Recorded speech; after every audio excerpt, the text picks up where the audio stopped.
Alright guys, I figured I'd make a quick video about what I do, what my job is.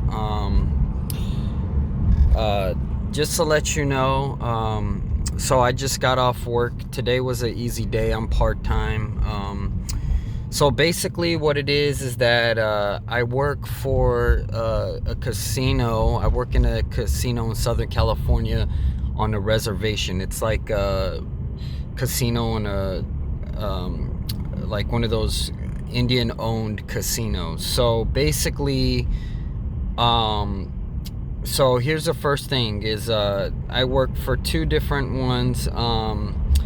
Okay, first to start off, if you guys want to work at a casino, you're gonna have to it's a lot. They like to hire people with experience. Like if you worked at another casino, put that on there, and you'll most likely, like me, I got hired the same day, especially if they're looking for something.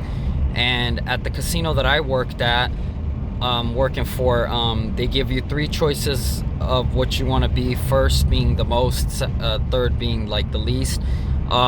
They hired me first as a pit clerk, because I've been working in the casino for 15 years now. They hired me as a pit clerk, and I didn't even put any of those down as my choices. So they just kind of like put, no matter what you put in, they most likely will just put you in a spot that they want to put you in. Most of the stuff, like if you're working for the cage cashier, they'll give you like a simple math test. Just simple addition, multiplication.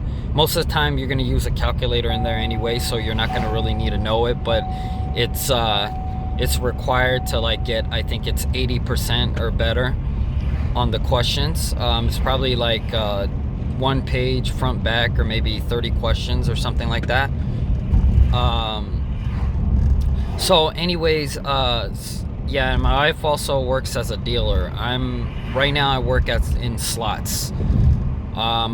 Became a pit clerk, then I went to being in the casino host department, then I work in slots.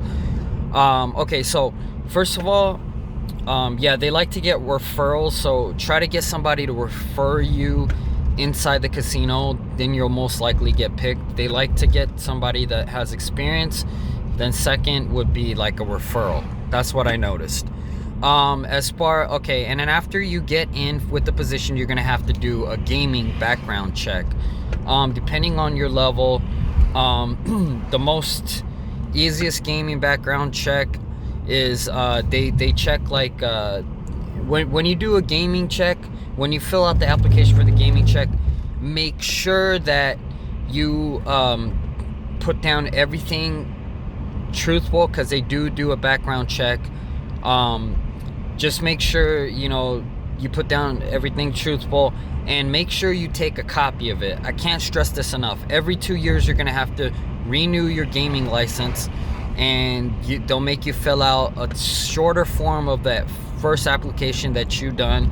And it is very like, I don't know, for the casino that I worked for, they're very particular. So if anything changed or anything you put down, say you lived at an address for 4 years, and then on the second renewal, the first renewal for 2 years, you put down you only lived there like 3 years, they're gonna get you on that. You're gonna have to write a big old statement and put down why you only wrote 4 years on the first time. So make sure what you put down is what you stick with, and make sure you take a photocopy of it, and then when you do your renewal, make sure you copy that, everything the same. Don't forget to put down all the places that you lived and listed, because what they do is they'll do a background check, and they will pull your credit. Make sure when you work at the casino, make sure your credit is at least in the 600 and you don't owe anything, because they'll either not hire you or put you on a 6-month conditional license, so to make sure that you do not miss any more payments, because your credit has to be good. I think they check that to make sure like you won't steal from the casino for being too desperate. So make sure your credit is good. And also, I can't stress enough, if you're taking drugs of any sort, don't even apply, because they're not going to hire you. And this is not like most companies that I notice. They do light drug tests, like, you know, a P test, which only, you know, you can only see the substance within what, like a month. I'm not really sure. At the casino that I've been going to, the one that I went to up in Pechanga, they did, I think it was a saliva test. So they'll check your saliva, and they'll do it right there in front of you, right when you're in the office, and then they'll put it in a baggie and have you sign it the same day. The place that I'm working for right now, they go as far as to they cut pieces of your hair. So they'll take a hair follicle test and they'll send it to the lab. And they don't take you to the bathroom and tell you, hey, just shave some hair. Nope, they shave it for you right in front of you. So, and then they'll put it in a bag and have you sign it right then and there. Hair follicle tests, and those tests, they can pick up anything years of what you've been doing. So if you, like, for the last 5 years smoked weed or any kind of drugs, you know, you might as well not even apply, because they're gonna catch and they're not gonna call you back, or they're gonna tell you failed the drug test. And they do random drug tests. They say they do a random drug test. One year I got tested 1 month right after the other. If you're going to clubs where people smoking marijuana and stuff like that, don't even bother. If you occasionally smoke, don't even bother. They know that. They'll check all that stuff. On the other thing, as a pit clerk, it was pretty easy. All you do was you're in the pit, filling up pencils, bringing machines down from the floor upstairs, card shuffling machines, any little maintenance work. Used to have to put ratings in the system, in the computer system. They're going to show you how to do it. Use all the Oasis Super Playmate systems.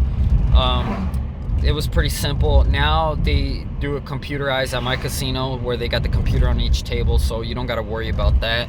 Mostly just, like, you know, grunt work. Pretty easy. Filling up pencils and shit like that, stuff like that, sorry. And casino hosts, they're pretty easy. You give out comps. They have like a limit of $50. You put in hotel room reservations. They think the system's called LMS. Some casinos have a different system. They show you how to do it. It's an old computer system. It's pretty simple. It's pretty easy. You can't be shy. You gotta know when to say no, and you have to, take people getting mad at you for, not giving them a comp or something like that. Now in slots, I'm getting paid $15 an hour. That's the cap. You start you off at $11.50, but now they're starting people off at $10 an hour. I don't know why they went down, but I'm at 15 plus. You get tips. We pay out the jackpots. That's when most people tip you 20, sometimes 100, sometimes 1,000, depending on how big the jackpots are. If you're in a high limit, whatever. At our casino, we pull the tips. So everybody that gets jackpot, we pull the tips. We give a certain percentage to the cage, but the big percentage, we keep it. We pull it. They put it on our check. Every 2 weeks we get paid. So yes, they do tax you. Okay, for slots, if you're not one of those people that are very particulate, it's very tedious. You got to make sure you get your you got to make sure everything is correct. Give back their driver's license. Make sure you pay the right guests. We also give out change, so you got to carry a big bank, and you got to make sure you check each bill. Don't matter if it's $1 bill, $2 bill, $5, 100. You get a write-up if you take in a fake bill, even if it's like $1 bill, $5 bill, whatever. Everything as far as like we do people's W-2 forms, W-9 forms, you have to make sure every single number, everything is correct. We open up machines to fix them. We have to make sure that we do everything perfect. They are working in the casino. They're very strict, especially the slot department. You got to make sure everything is perfect. I actually got an OCD from working there, because as soon as you make one little mistake, they give you a write-up. 3 write-ups within a year, or no, 3 write-ups and you're fired. The write-ups last 1 year. Any little mistake, like you forgot to sign your badge, after you sign this, you're doing a lot of signing, for everything that you do. Any little, you forget to write the date, you write the wrong date on a check that you give to a guest, any little thing, it equals a write-up, and that write-up lasts 1 year. We had a lot of people that's been working for years, or a lot of people that just got fired, a lot of small mistakes. They are very particular at you talking. They don't want you to talk. You're in your section by yourself. Any section could have anywhere from like 100 to like 500 machines, and you're in charge of all those. Any little thing like paper fills, BV jams, reel tilts, anything that goes wrong, you have to fix. You have to also be particular about make sure you answer copy calls on the radio. You get a lot of radio calls. You also got to carry around this iPod thing that alerts you to anybody that presses the light on the machine. It's a lot. And also you have to take breaks and lunches on time, because once you're covering your neighbor's section when they go on lunch, and vice versa, and you have to go on time. Everything's always time constraint, on time. Everything, it's just a lot. If you're not ready, you get paid pretty good. I mean, with the tips and everything, you're getting close to like $30 an hour, but everything, you have to be 100% like on time, everything, and you have to make sure you do everything perfect, make no mistakes. Also, I don't advise you going to work sick, because that's when you tend to make mistakes. And always don't let somebody distract you. Whenever you're opening a machine, don't let somebody distract you. You'll forget to close the machine, or forget to sign the entry book inside when you go into the machine, and that will cause you to get a write-up. When you're doing jackpots, make sure you're giving out to the right guests. Make sure their social is correct, their address is correct, everything is correct, or you'll get a write-up. They give you 10 points if you are sick. On a peak or holiday, they'll give you automatically like 4 points. 10 points, you're fired. Every 20 days, 1 point gets knocked off. They got this thing now called the pattern. So say you called out on a Thursday next week, you were late on a Thursday, and then you called out within 6 months another Thursday, you automatically get like something like 5 points. It's called a pattern within a 6-month pattern. So you got all that you got to worry about. Basically, because working in a casino is very strict. Can't take any drugs. You have to be pretty much on time all the time and be perfect. Other departments are less strict than others. Slots, very strict. They have a lot of policy and procedures, so be ready for that. A lot of these casinos are either owned by one person, that's CEO, the owner, or maybe the CEO, or they're owned by the tribe. It's on